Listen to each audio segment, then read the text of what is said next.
Salut, moi j'appelle Henri June Pilote. Tu peux m'appeler soit Henri ou June. Mon nom est Pascal Drevillon. Voici 5 choses que je souhaite voir changer pour les personnes trans.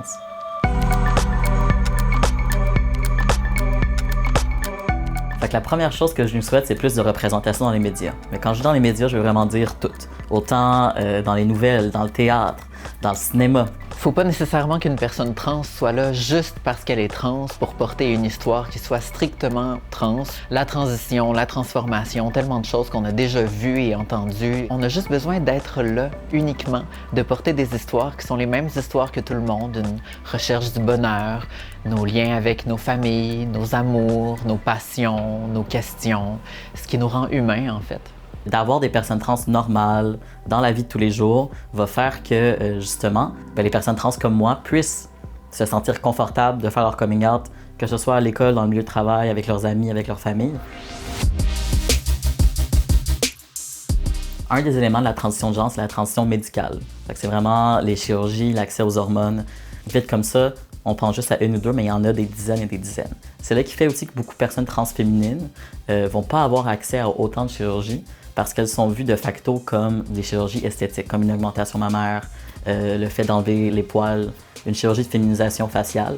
Toutes ces chirurgies-là qui sont extrêmement chères, on parle de dizaines de milliers de dollars, sont pas accessibles au Québec. C'est pas juste l'idée de tout rembourser absolument, de dérouler un tapis rouge puis de permettre aux gens de suivre n'importe quel processus, mais c'est l'idée d'offrir des options. C'est rien de moins que de sauver des vies. Ultimement, on peut pas mentir non plus qu'il y a 40% des personnes trans qui font des tentatives de suicide. Ces chirurgies-là, l'accès aux hormones, l'accès au changement non légal ont sauvé ma vie. Puis, je sais pas qu'est-ce que je ferais sans ça. Il faut que les professionnels de la santé, les services sociaux, par exemple les médecins, les chirurgiens, les infirmiers, les infirmières, les préposés, même les secrétaires médicales, aient une meilleure compréhension des enjeux spécifiques qui touchent les personnes trans. Parce qu'il y a quelque chose de vraiment étrange de te pointer dans un bureau de médecin, puis de devoir te défendre sur qui est-ce que t'es. On a vraiment besoin de mettre de l'avant toutes les sciences trans-affirmatives, donc commencer avec comme point de départ dire aux personnes trans, vous existez, vous êtes valide, votre transition vous appartient. Qu'est-ce que je peux faire pour vous aider? Ça dédramatise absolument toutes les questions trans à tous les niveaux, peu importe notre âge. De quoi on a besoin? On y va, on avance.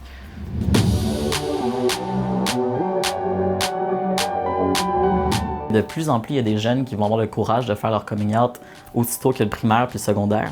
Et le système scolaire n'est pas fait pour supporter ces jeunes-là. Le système scolaire est premièrement extrêmement genré, est extrêmement binaire. C'est vraiment juste de savoir comment s'adresser aux élèves, en fait. C'est quoi le pronom, le prénom, le surnom. C'est vraiment pas si compliqué d'ajouter ça sur une liste de noms puis que ce soit juste clair. Et c'est pas pour donner la liberté aux clowns de décider de s'appeler Spatule puis d'avoir comme pronom des choses qui n'existent pas. C'est l'idée simplement de laisser cette marge de manœuvre-là aux gens qui ont ces besoins-là, de montrer que les institutions écoutent leurs élèves puis ont pas juste à cœur qu'ils et elles paient leurs frais de scolarité. Une étape importante pour que ça avance, c'est aussi qu'il y ait une représentation en politique. Autant de la part d'alliés que de la part de personnes trans en politique qui viennent pousser nos enjeux, qui viennent pousser des lois pour nous supporter.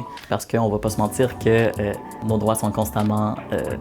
ont la possibilité de se faire enlever. Et moi, je vois les leaders communautaires autour de moi et j'ai confiance que ma génération va sûrement avoir les prochaines leaders trans. C'est sûr, ça s'en vient.